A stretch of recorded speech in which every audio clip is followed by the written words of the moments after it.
Okay, it's 6:32. Let's get started. Like I said, some of the slides are a repeat from before, and some have some new information. I'll spend more time on the ones with new information, the ones that are the same as before. I will just quickly go through those.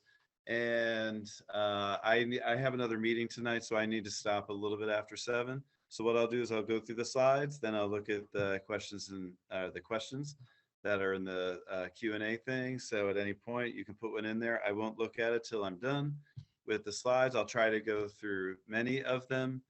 And if you feel like I didn't answer something tonight, you can always email me. And I think that's it for the ground rules. So, no huge major changes, just some clarifications on some stuff and some other updates that I wanted to apprise everybody of. So let's get started. Next slide, please. All right, so those are our goals for tonight. I already kind of talked about that. Next slide. Thank you. All right, so we're going to go through these things.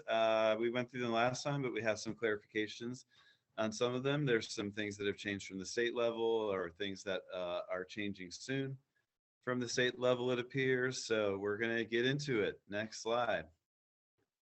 All right, so I'm going to start here. This wasn't in the last presentation, but this is a quote from the CDC school reopening guidance.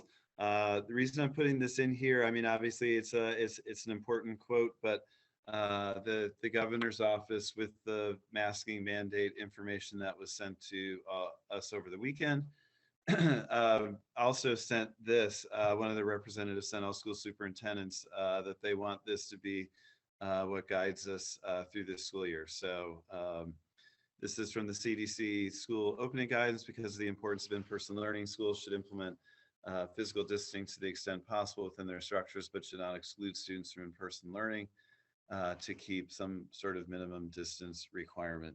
So we're going to talk a little bit more about that as we go.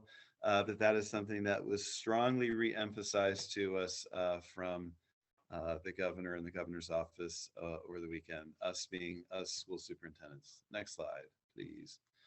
All right, so just an update on masking. I think everybody probably knows by now, we adopted our masking. I mean, we were masked all last school year. And then this summer, New York lifted the mask mandate for summer camps and summer schools. And so where it was strongly encouraged. And then Beacon adopted our masking mandate a few weeks ago. And then the governor ordered it through the New York Department of Health for the entire state for schools across the state. So it's now required by the state for staff and students in schools. One of the questions that's come up a lot is about mask breaks. And so, the weather's going to be nice for quite some time. And honestly, we can really be outside on almost any day except a day like today is hard. But we really are strongly working with staff that mask breaks be outside. That's our first priority is to have mask breaks be outside. It's a little bit trickier for our older students. They also can go with wearing a mask longer than our elementary students. Our elementary students are, for the most part, with the same teacher for most of the day. And the teacher is going to be working in some outdoor mask breaks into their schedule. Obviously, also kids have, especially our younger kids,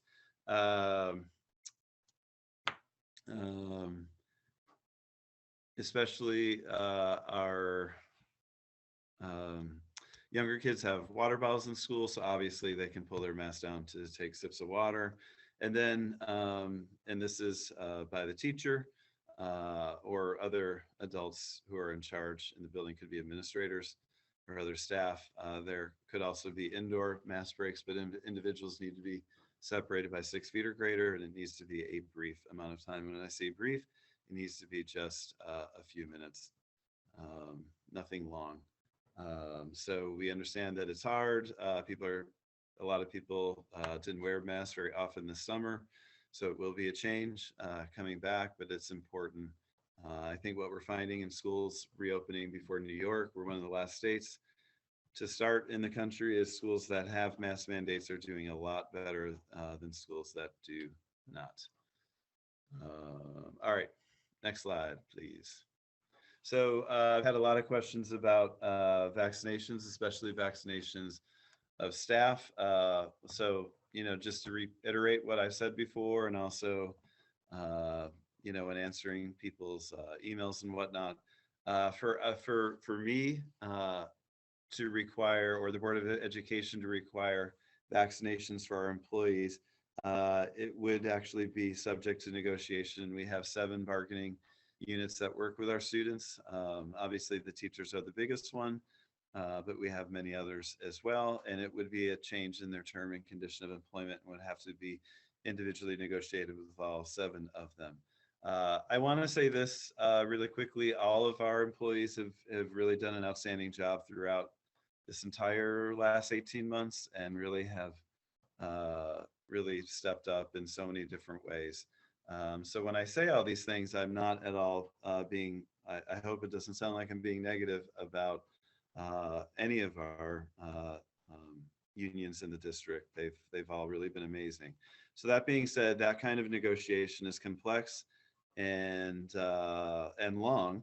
And I think many of us, especially when it looked like we were going to have a new governor, many of us in my chairs around the state were starting to think that the mandate was going to come from the governor's office. While it is not official, and I'm not here making any sort of official announcement for her, I um, every press conference she gives, she says she is working on this. We're now hearing that this announcement will probably come within the next day or two. My assumption is it comes before the weekend. The mandate would be that unvaccinated school staff have to be tested weekly. That would be the mandate for any unvaccinated staff. Obviously, we would continue working to try to vaccinate, or encourage staff to be vaccinated who are not. We'll be able to know in the next couple of weeks our numbers of folks who are vaccinated, and then we also will work with the county because all of this testing that will be done, the surveillance testing for COVID that will be done in school districts, is going to be done with the support of the Dutchess County Department of Health. We meet with them weekly, and we talked about it today. So they're going to be assisting us with that, which is great because the testing is our staff is stretched fairly thin as it is, and adding a testing requirement while our nursing staff is amazing and would probably jump into doing it, it's a big undertaking. So I am expecting, again, this is not some official announcement. I don't talk to the governor, but we're all kind of expecting this to be happening in the next honestly, in the next day or two. If it doesn't, or if there's some issue at the state level, then we will really look into it and start working on it at the local level. Next slide, please. Ventilation, we've talked about this numerous times, so just a reminder that we do have this filtration. We're one of the few school districts in the region that has invested at this level in this, and everything you read, that these things are really important. And I should add, because I have had this question, that we do also try to open the windows as well. So that's obviously really important too, but we've added these other important layers to the ventilation and air filtration. Next slide, please. So health screener, we may be, for the first couple of weeks of the school year, using the health screener, and then we might be switching over to one that talks quote unquote a little bit better with our student information system. But it is just hugely important this year, as much as last year, that folks stay home if they are showing any sort of symptoms, and until they can be cleared by their doctor. Next slide, please. So distancing, the CDC is asking that we do 3 feet of distancing in schools if we're wearing masks, which we are. That is our plan. I've had a lot of questions about lunch. We have 6 different schools. We have put a lot of focus on lunch at the administrative level, and now we had all of our instructional staff back today, and they'll be back tomorrow, and it was great having everybody back. And so anyway, so we're doing a variety of things to get as much distancing as we can for lunch. We are using our cafeterias in all of our buildings, but some classrooms are going to be eating in their classrooms. It's very logistically difficult for us to have all students eat in their classrooms. but we will have a number of classrooms eat in their classrooms, especially our smaller class sizes at the elementary level. We have already, they've been coming in and we ordered a bunch more. We have a lot of picnic tables coming in that will be here before the year starts. Many, as I said, many have arrived already. And so there'll be a lot of eating outside. We have, some of the like kind of shade structures that we put in at each building. And we also just kind of analyzing everything. We are going to bring back some tents. We have a tent back at the high school, and we're adding some other tents at some of our other schools.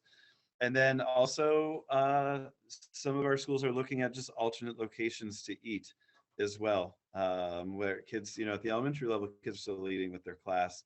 But alternate locations, like if there's another empty space in a school where kids are able to get to carrying their lunch tray or their lunch, we plan on using those as well. So principals have been spending a lot of time on this. Also, there's been some creative scheduling. The middle school's kind of doing like a split lunch recess schedule. Like there's lots of different thinking and going to lunch, and we are, really trying to maximize distance at lunch as best we can. Again, it's going to get a little bit more specific. Each principal can speak a little bit more. But the high school really had kids eating kind of all over the place last year, and they'll continue doing that, like in the front of the school, behind the cafeteria. We have a tent back there, in some empty other spaces near the cafeteria. Like we, really, the kids, I think kind of enjoyed it. Middle school had a lot of kids eating outside and also did that split schedule. And then at the elementary school, we're going to be doing this variety of kids eating outside, some kids, some classes eating in their classroom, and some eating in the cafeteria. Next slide, please.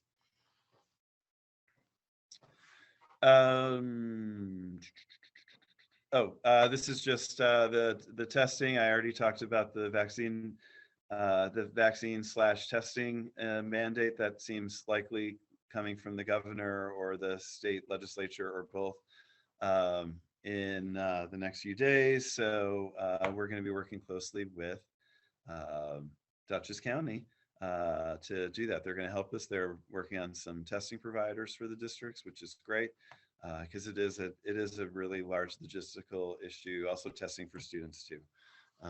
Testing, if we do COVID testing for students, which we will be aiming to do, again, in partnership with the county, it would be something that requires parent permission. Next slide, please. Contact tracing. So this is the latest on this. This is from the CDC guidance.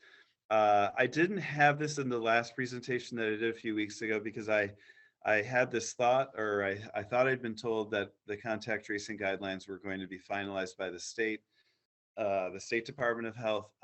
I'm not really sure that's happening anymore. So we've been told to go with CDC from our local health department. So,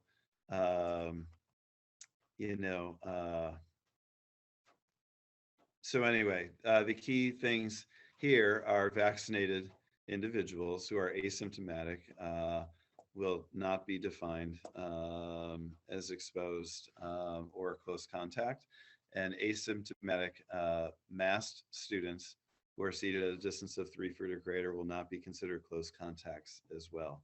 That is straight from the CDC. So again, vaccinations are a way out of being in close contact or quarantining for obviously those that are eligible. And then also the CDC created an exemption this summer for students who are wearing masks and 3 feet or more from other people, that they will not be considered a close contact, or which means that you could be eligible for quarantining. So we're hoping that this cuts down on quarantining. That all being said, there will be quarantining this year. I'm most certain of it. We had a lot of it last year. Our nursing staff really did a tremendous job. I cannot give them enough praise. They had a very difficult task last year, and they have one, facing us as well. So, there will be there will be quarantining and contact tracing. I think I said this in a few last year. It impacted my family as well. I'm a parent in the district. I understand the difficulty behind it, but it is the reality that we live in right now, and so it's likely just because we are careful about this, and so is the Dutchess Department of Health. The number of quarantining will be cut down for sure, but there still will be those calls that we have to make. Next slide, please. All right, remote education. This is an update here. I did email this out to all families a little bit ago, like I think a week or 10 days ago. But just families that feel like their children have some medical issues that may require remote. BOCES is putting together a remote program, and it would go through a 504 process. And our new assistant superintendent, Sagrario Rudicinda O'Neill, is heading that up. So you can contact her to discuss that process. Next slide, please. Oh, sorry, just back to remote. We don't need to go back to the slide, or thank you, Mike. We obviously this year, last year, I know sometimes people were always kind of trying to figure out like the method to the madness, and we tried to do our best with explaining things. And it was a long year for everyone. I think I said that a bunch of times for parents, students, teachers, staff, everybody, superintendents, us too.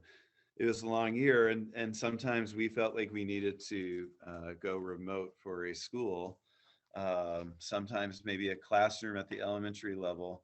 One of the reasons why we had to do that is, and I think I would say this in the messages, but I just want to say it here, sometimes we needed more time to conduct the contact tracing.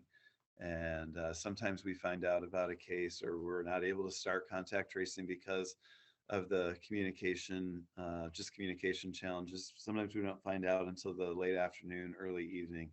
We don't like to do it. We still may have to this year. Teachers in schools roundabout, and the high school will have a remote schedule. At the elementary level, it will be a little bit more geared to the individual teacher. Obviously, we want it to be developmentally appropriate for kids, and but there will be times that we have to go remote. Again, just kind of looking at school openings across the country, I've already seen some really great data from places that schools that have masking in place, or universal masking in place, are doing a lot less of this than schools that are not in those places where it's not required.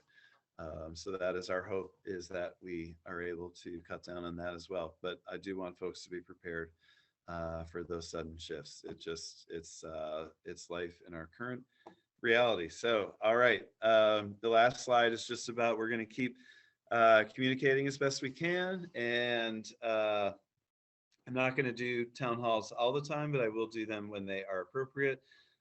We've been recording tonight, and we will put it on YouTube as soon as possible. I'll send out that link probably Thursday or Friday of this week. Tonight's Wednesday. Probably Friday of this week, we'll send out the YouTube link. And anyway, I'm going to hit the Q&A. I'll try to get through as many as I can. Like I said, I'm a little bit shorter tonight, just because a lot of this is a review, but also I do have another meeting a little bit later as well. So, all right. I'm just gonna, I may not always read every question. Maybe sometimes I feel like I've answered them. So, I will do my best.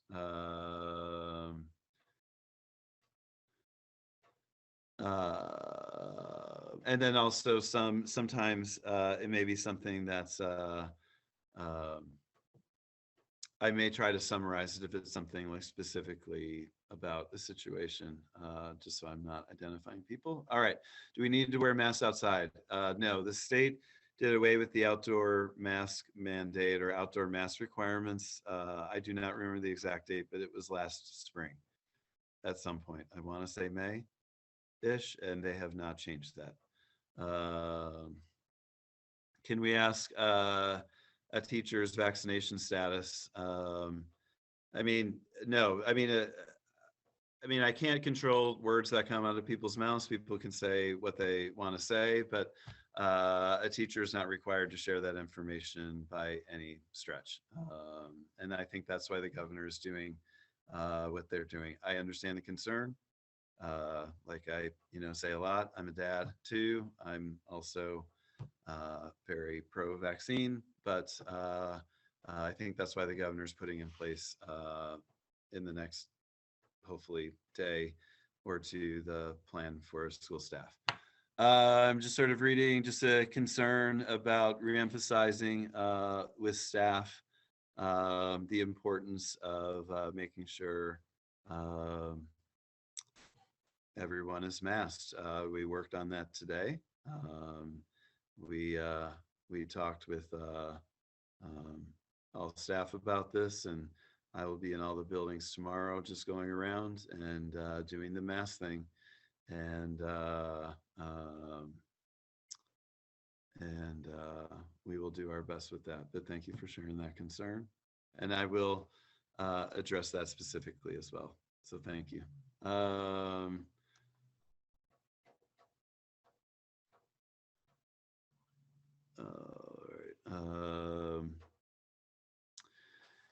right. Contact tracing, will we be notified when a positive case comes up in a school like we were last year? Yes, I should have said that in the presentation. I apologize. We will do all the same communications that we did last year. Sometimes the communication is, if you remember from last year, it's like we have a case in the school. The people who are impacted have already been notified. I think that was probably our most uh, common one. We tried to, we tried to kind of contact the individual parents before we put the big thing out to kind of lower the worry level. Sometimes that was impossible to do. I mean, and again, back to the going remote, sometimes we had to go remote because we needed more time to do the contact tracing. So, but we will do the same communication protocols we did last year. The one thing I just don't know, the state, had the state COVID database. I don't think it's happening again. And um, um, and so we'll obviously be tracking that as a district, but the state, as you probably are aware, had like a, we had to submit the cases every single day to the state. I honestly, even though it was a lot of work, I think they should do it again, but I haven't seen anything from the state that they are, so we will do it ourselves. I'm not sure we can really have a fancy website, but we will track all of our cases as a district. All right, how do you know who's vaccinated for contact tracing? We'll ask obviously, and we ask for backup from that. We do ask for proof. This is a great question. How's your child keep up if quarantined? That is a great question. We are having really good, productive conversations about that very topic. We're really trying to involve our teachers in that conversation. And it's important that we address that. So we know it's an issue, and we're trying to come up with something that makes sense for everybody and that a child doesn't fall way behind. So our hope is that we will have that plan in place in the next week or two. But we're going to do a variety of things. It's going to look a little bit different from elementary to high school, but we understand that that is a burden on students, and we also don't want kids falling way behind either. If a student has to quarantine, will they be marked absent with the teacher, provide the student with work, not to miss any assignments?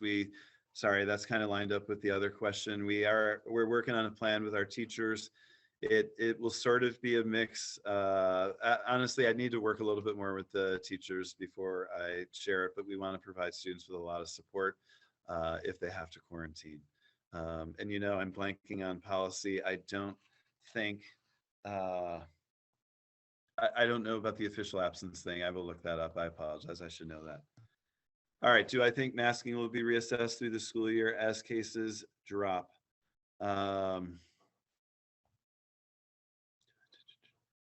It's now kind of in the governor's hands. I think I've said this before. This is just purely my opinion. I think as access to the vaccine expands for people who want their children to have it, which would, if it expands to 5 and up, that may start changing things.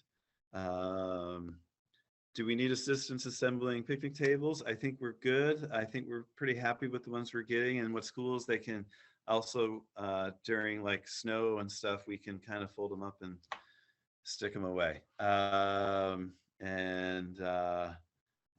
thank you for that. What happens if children are exposed and have to quarantine? I'm sorry, that's a few questions about that now. We are, like I said, we're working on a plan with the teachers. They've really been open about, working with us on that plan. And it's not going to be like a full remote option because we don't quite have it. So it's going to be a mix of strategies, but we want it to be robust, and we do not want students to fall behind. To air filters, we do have a calendar with the air filters. We were on a replacement schedule with them last year, and we will continue with that. A question about their maintenance. We have a schedule, and we stick to it. And anyway, I agree. It's been great to have them. For remote, is there special health problems? So the person's asking if for remote, and I had someone else ask me this too. I'm extremely hesitant to put a list of these are the things that would qualify you for that. What we would do, what I think is appropriate, is if you are concerned and you do have like a documented health issue, obviously your doctor would need to be involved, but I do want you to reach out to our assistant superintendent. And if you need help with that, you can email me. I put the email on I've put it in a few different things. Sagrario Rudisindo O'Neill, and she will work with you through it. So I do, take a look at that if you are concerned about a health issue your child has. What is the best thing we can do to support teachers through this time? It's tough to catch up, reimagine what normal looks like. How can we support and still advocate for our children? Not feel as if we're asking too much. That's a great question. I don't know. This is just me, but I always feel that honest but respectful communication just goes a long way with anybody. And so I think all of us parents, we need to advocate for our child. But I also think it's important to understand everything teachers have been doing the last year and a half. And so, I don't want to get too deep on this question, but always trying to get a sense of other people's viewpoints is helpful, or what they're also going through. But at the end of the day, we need to advocate for our child. I should say this, there's been some other concerns. We are also working with our teachers and also to use American Rescue money to come up with a pretty comprehensive academic support program for students. Like kind of tutoring and whatnot. So it isn't just for like a student who is quarantining. We want to, again, if teachers are willing to work extra time, we want to do a lot of tutoring and really support kids this year through that. What happens to teachers if they test positive to their assignments for the students? So it kind of depends. A lot of times it's a substitute teacher. Sometimes the teacher can, if the teacher's having a quarantine or whatever, the teacher's like zooming in from home, if that is possible. Lockers will be used in the high school. They will not be used in gym.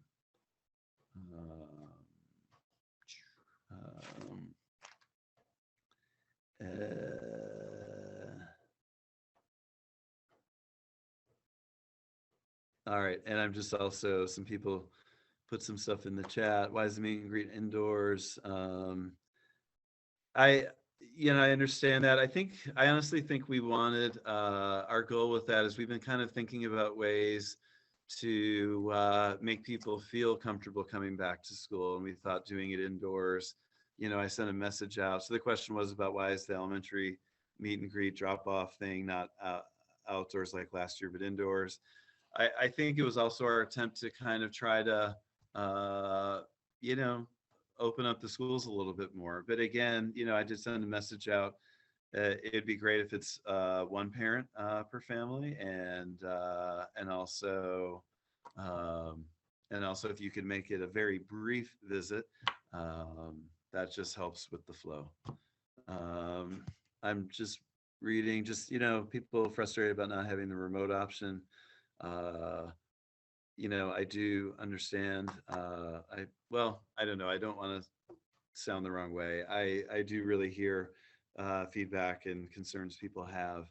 I also, the overwhelming uh, guidance that we have gotten from every sort of health authority is to really put the focus on in-person learning, and that has been our focus this year. But I do hear you. Our high school students changing in the gym locker rooms. They are not changing in the gym locker rooms. Uh, so, um, people with individual concerns, you can reach out to me individually, and I'll do my best to catch up with you within the day that you send it. Okay, or sometimes it makes sense for someone else to do that, and we can I can have someone else reach out to you too. All right. So I worked through the things. Thank you for the questions. Thanks for being here. Again, this wasn't like major changes. We tried to add a little bit of clarification about stuff. We're putting a lot of time and effort into making things safe. Obviously, got several questions tonight about if my child is quarantined. What's the educational plan? We are working on that. Teachers did just come back today, and we're trying to work with them over the next week or so to put that plan together. But um, we do um, we do really understand the importance of that. I get that some of this is just we're going to see the clarity when we are back together, or also see concerns. A lot of people have been sharing them with me. Keep sharing them. It helps us be better. And we are very focused on this year, and we will work on everyone having that focus as well. So we'll keep up all the different communications we do. Like I said, if I feel like I need to do another town hall, I will. And I try to really understand and take in the wide range of feedback that we get from folks. So thanks also to all the parents on the Zoom tonight for everything you've put in the last year and a half. If there's any staff or teachers on the Zoom tonight, thank you. I said it this morning, but thank you for everything you've done to make everything work. All right, so we did record tonight. We'll put it on YouTube. I sometimes joke, if you need a little insomnia cure, watch my YouTube videos, and that should do the trick. And gonna sign off. Thanks for being here tonight. And again, just reach out individually if you need to talk further. Thanks, and have a good night.